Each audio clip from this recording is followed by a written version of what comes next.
Yahweh, Yahweh. Oh. Welcome, ladies and gentlemen, to this next video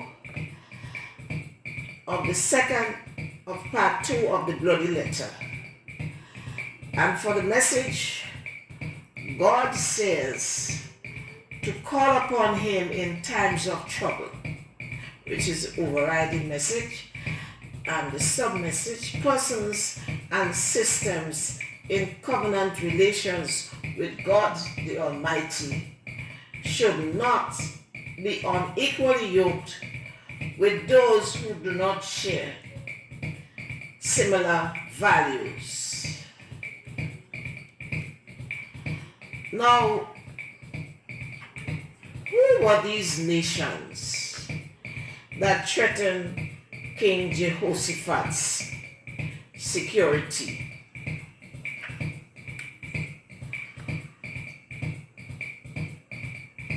According to Britannica.com and biblicalarchaeology.org, Genesis 19:30 to 38 and Genesis 36, these nations, Moab, the Moabites, Ammon, the Ammonites, and Edom, the Edomites, were brethren and cousins from the household of Abrahamic faith. Moab were from Lot's generation. Lot was Abraham's nephew who followed Abraham in the call of God to leave Tehran in Syria and travel to Canaan, where God, Yahweh, had chosen to set up a dwelling place for the accomplishment of his salvation plan on earth, for earth's redemption from sin introduced by Satan in Eden. Esau, Jacob's or Israel's brother, twin brother, was of Abraham's seed, Isaac's children. These brethren, Moab, Ammon, and Edom, sought their own spiritual identities by going after heathen or pagan gods.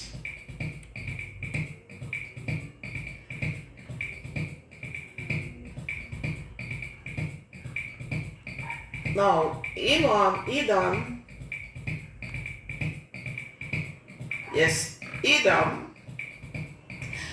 their principal god or deity was Quash,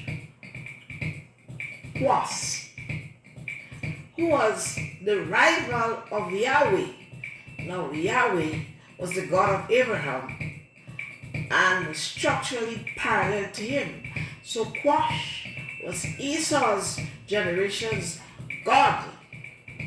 Now, right now we see the situation of blasphemy and presumption towards God, because you're talking about blaspheming Yahweh being his, and because you're saying you are his rival, So you are actually going up to the realms of heaven to attack Yahweh, and you are structurally parallel to him. So this is Esau, the twin brother of Israel or Jacob. So right away we see the impact of idolatry, removing human limits and boundaries. Then Edom had so the Quash is a feminine god, a masculine god, and Kumit is a goddess. And this here is a picture of an Edomite goddess with a three-horn dress discovered near Edom. So, alright. And then we have the gods of the Moabites and the Ammonites. Alright. So the gods Chimos, and we're going to see Chimos in the other slide, and we are going to be doing and staying there a while when we go to that. The Moabite, Chimos is the Moabite god, and Milcom or Molech was the god of the Ammonites, who were worshipped as Baal by Israel when they were in apostasy. Alright? So some of these names maybe were changed conveniently. Alright? But we have the this representation here of Molech. It's a representation of Molech, and Molech dealt with human sacrifice according to 2 Kings 3:27. So you actually see the this man here, and he has a child in his hand, and he is putting it into Molech's hand as a form of sacrifice. And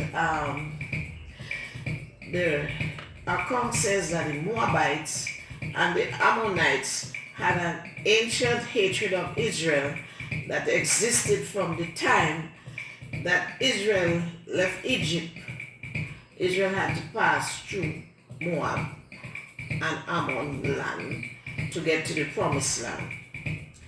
And the Moabites and the Ammonites are both descendants of Lot. So we said that before, and today they are among the Palestinians.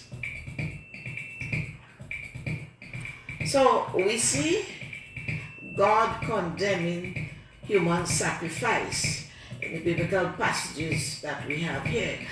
God had told Israel not to pass their children in the fire to Molech. Now we come to Chimos, and we are going to be staying a little while on Chimos, where we will bring out our second message. The god Chimos was worshipped by the Moabites, and he might be a god of war, as you see him here. He looks like this thing, but he also looks like he has a robotic look, a present day robotic look. And King Solomon built an altar for Chimos in 1 Kings, we are told, in order to please his pagan wives. And what is important here is in the worship of sexual intercourse is part of the worship of Chimos. So we are going to turn now to King Solomon and his pagan wife to see the impact of his idolatry. So we have the impact of idolatry.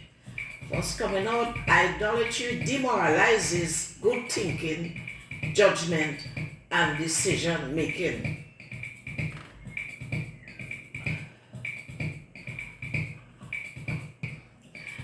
King Solomon and his Chimos wives.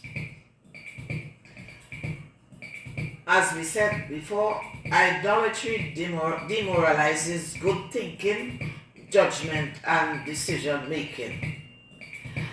Now, when King Solomon became king, God told him to ask of him what he wished. King Solomon's response to God was, "I am but a child and do not have know how to govern this vast nation. Give me knowledge, wisdom, and understanding that I may govern. At that early age in his life, King Solomon was governed by the Spirit of God and felt his great need of God's help. Jesus says, "Blessed are the poor in spirit," in Matthew 5 Beatitudes. And God was well pleased with Solomon's asking, and God gives Solomon much wisdom. However, King Solomon disobeyed the command of God not to be unequally yoked with unbelievers. Solomon chose wives from foreign nations who worshipped idol gods and engaged in hidden practices. Thus, Solomon, we can go back to Chimos. Thus, Solomon's heart was led away from his God, Yahweh, into Satan's spiderweb trap. Solomon had 1,000 wives. Thus one sees that idolatry removes human limits and boundaries, even with King Solomon. Solomon made no distinction between the values of God, of his God Yahweh, and idolatry practices. In Matthew 19:8, Jesus, in responding to his questioners on divorce, said that God gave one wife from the beginning. One sees tension and strife introduced into the human family organization, and more importantly, the salvation covenant relationship with the plurality of wives, beginning from Sarah and her handmaid Hagar, whom Sarah gave to Abraham, her husband, to bear a child against the will of God. That child, Ishmael, became the firstborn of Abraham's household. However, while God acknowledged Ishmael, God had not chosen him to bear the responsibility of his salvation covenant on earth. Neither was Esau chosen, the firstborn of Isaac. Notice carefully that God did not upset his original order of society's management in choosing his representation for his kingdom on earth. So, very early, one sees a separation of church and state in God's choice. The firstborn dealt with the family and society's affairs, while God chose the lastborn, Isaac and Jacob, to deal with his special spiritual covenant for earth's salvation. It was a special calling that is separated physically from the family, household, and government. So Abraham was called to leave. Jesus' attitude towards Caesar during his ministry on earth also demonstrated the fact of separation of church and state. Jesus counsels to render to Caesar the things that are Caesar's, and God the things that are God's. Mark 12:17. Paul counsels in Romans 13 to obey government as long as it does not offend conscience. Solomon's choice of idolatry and its impact on Israel. Let's look at it. Solomon's choice of idolatry and its impact on Israel. Now, many children were born from idolatrous mothers. These were Solomon's wives, who might have negatively impacted the moral and religious foundations of Israel, weakening the system from the inside with a culture of idolatrous worship. And we will also include eating, sexuality, and dress. Alluding to present-day behaviors and practices in society, the responsible mind may wonder whether Chimos, Molech, Quinit, and Quash, or their relatives, are present among us, these hidden gods. Thus, we read in the book of Proverbs 1:27, children are an heritage from the Lord. Blessed is the man whose quiver is full of them. And not knowing the context, many men go about spreading their seeds, taking advantage of many young ladies and women's sexual organs, adding to the socio-economic and mental health ills in the society resulting from abortion, unwanted and disadvantaged births. King Solomon also taxed Israel heavily to support the building of groves and houses for his idolatrous wives. Hence, Solomon's tactic of marriage to make peace with Israel landed the nation of Judah into steep idolatry.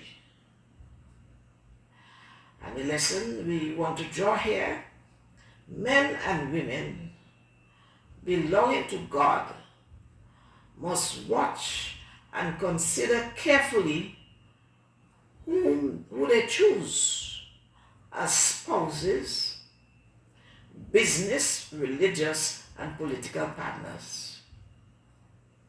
Adhering to the Apostle Paul's counsel in 2 Corinthians 6:14, thou shalt not be unequally yoked with unbelievers. The impact of our choices may be latent at the beginning, but may ripen into troublous fruit, tasteless, sour, and repulsive as the relationship matures.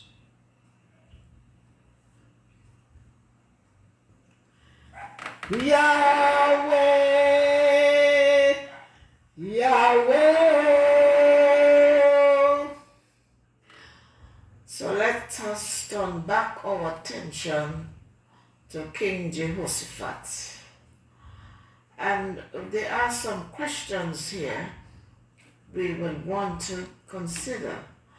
Why should Edom, Ammon, and Moab join together to attack Judah, the people of God? Should the presence of God create that much fear that people would want to wipe them out from the face of the earth? One would think that the presence of God will be a welcoming source of blessing. Thus, who is behind all this hatred of the people of God Yahweh, Yahweh.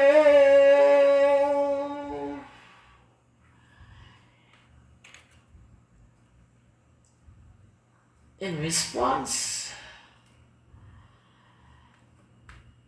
Israel's brethren, Edom, Ammon, and Moab's behavior show a misunderstanding of the operations of Yahweh for the preservation of his will on earth. It also indicates that they do not really know the deceptions of Satan, who parades as spirits of their ancestors, graciously appeasing them into rebellion against Yahweh.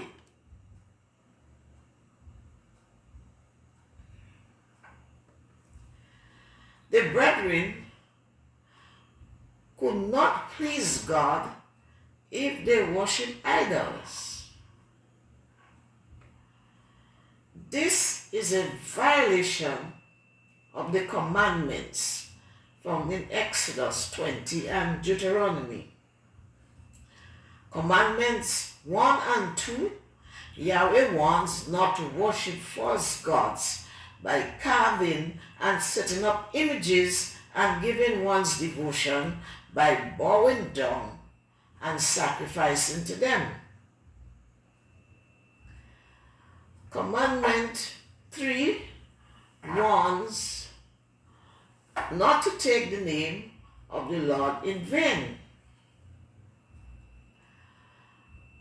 The brethren took the name of Yahweh in vain by substituting other gods in the place of Yahweh. They took Yahweh's name lightly. Thus it becomes easy to blaspheme and challenge Yahweh, especially as we see in Edom. Esau challenged Yahweh's authority, projecting rebellion even towards his abode in heaven, as was seen in Edom, Esau's generation. Thus it becomes easy to understand the brethren's outrage against Israel, the symbol of Yahweh's presence on earth. Commandment 4, the Sabbath, the seventh day of national public worship. It was also logical for the brethren of Israel to disassociate themselves from identifying with Yahweh by choosing their own day of giving public national allegiance or worship to the foreign idol gods, a gracious delight to Satan.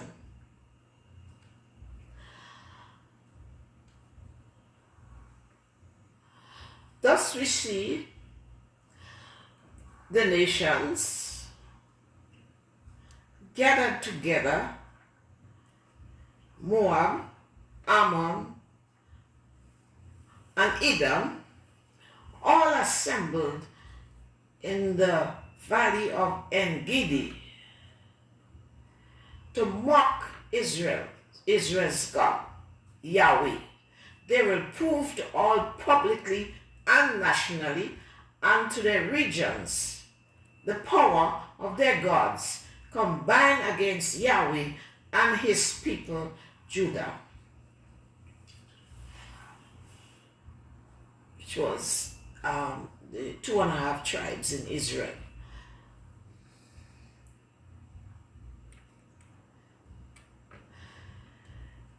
The invasion threat sent to King Jehoshaphat in the letter ignited great fear in the king, but the king demonstrated faith by believing in God's promise to call upon Yahweh in times of trouble. Yahweh, Yahweh, oh.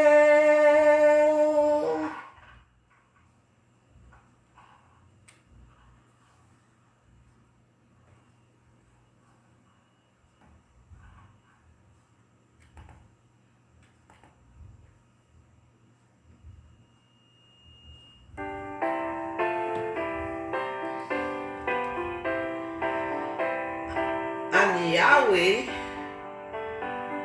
proved to be the strength and defense of Judah in a mighty condescending way.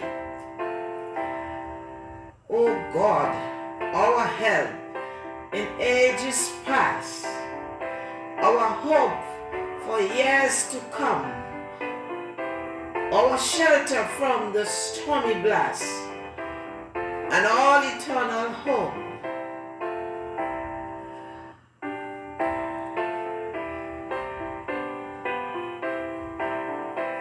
Yahweh confused the enemy, causing them to fight and destroy themselves. Vindicating the king, Jehoshaphat, and the nations of Judah, God's people.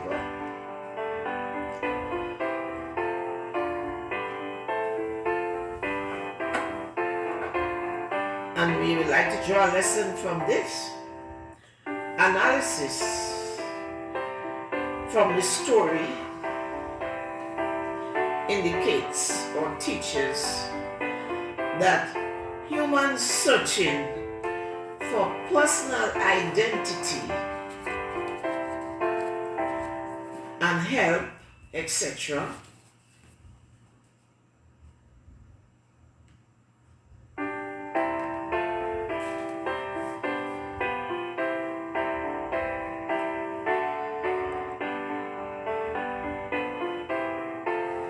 from God do not control the tongues. So we do not control the tongues of our asking. The tongues belong to the authority of God's domain. The personal identity is achieved through humility towards God, whose children we are. Hence, we must bow to the authority and terms of God, not God bowing to the person. So, King Jehoshaphat, by going to the temple with the letter, demonstrated that understanding and behavior.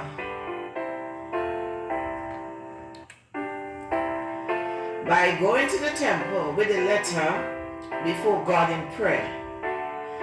And God showed his great favor to King Jehoshaphat and Judah for a devotion to his promise. Call upon me in trouble, and I will hear and help you. Yahweh, Yahweh.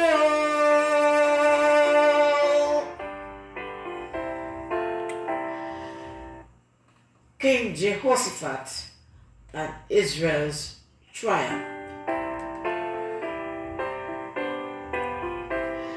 Judah won the battle over the enemies. Actually, Judah did not have to fight. God had instructed King Jehoshaphat and the nation of Judah to go out to meet the enemy singing. Hence the choir led the company to the battleground. God raised confusion among Israel's enemies, and they turned against each other and killed themselves, according to 2 Chronicles 20:22-24. In the end, Judah claimed spoils from the battleground for 3 days and returned to Judah and Jerusalem, rejoicing the 4th day. 2 Chronicles 20:25-28. The story of Israel's deliverance spread, of Judah's deliverance spread, fair controlled all the nations, and the whole region round about Israel was at peace with King Jehoshaphat. 2 Chronicles 20, 29 to 30. And for conclusion, King Jehoshaphat was troubled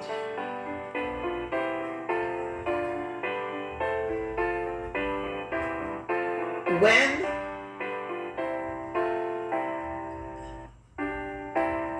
King Jehoshaphat was troubled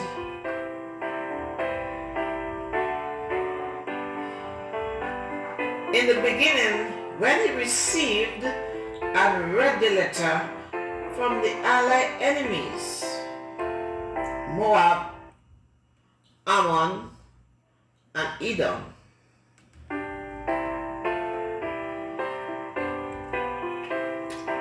Threatening the security of him and Judah.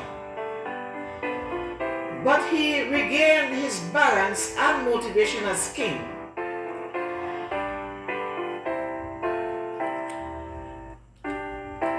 He marshaled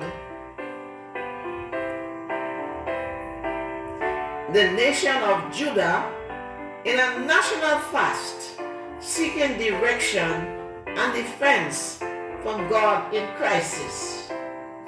O God, our help in ages past, our hope for years to come, our shelter from the stormy blast, and our eternal home. Under the shadow of thy throne, still may we dwell secure. Sufficient is thine arm alone, and our defense is sure. Yahweh, Yahweh.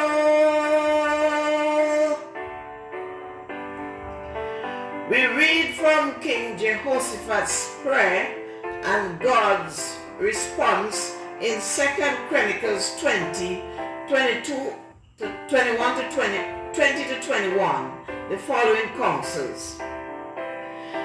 Believe in the Lord your God, so shall he be established. Believe his prophets, so shall he prosper.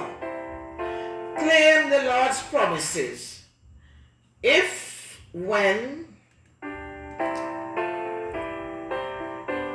evil come upon us, sword, judgment, pestilence, or famine, we should look towards God, clinging to his promise to call upon him in trouble, and I will hear and help you.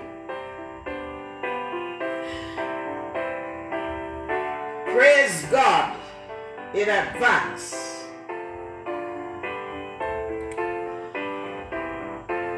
For his help. It is a good therapy and a standard against the enemy.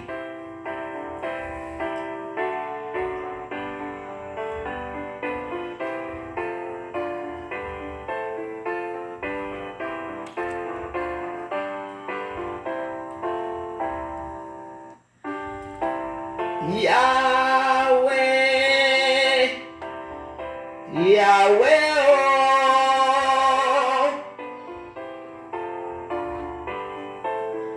Ladies and gentlemen,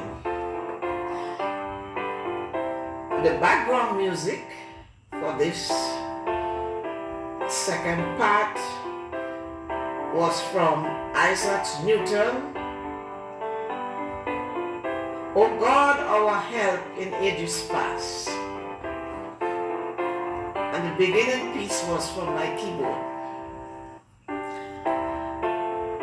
We have come to the end of the video, and we hope that we will remember what God has said, to call upon him in trouble, and that we must not be unequally yoked, by aligning ourselves with idol worship. It is not safe ground, and the children of God must not go there. We must trust our God, Yahweh, in all circumstances. So I hope to see you in the next video. Please subscribe and share.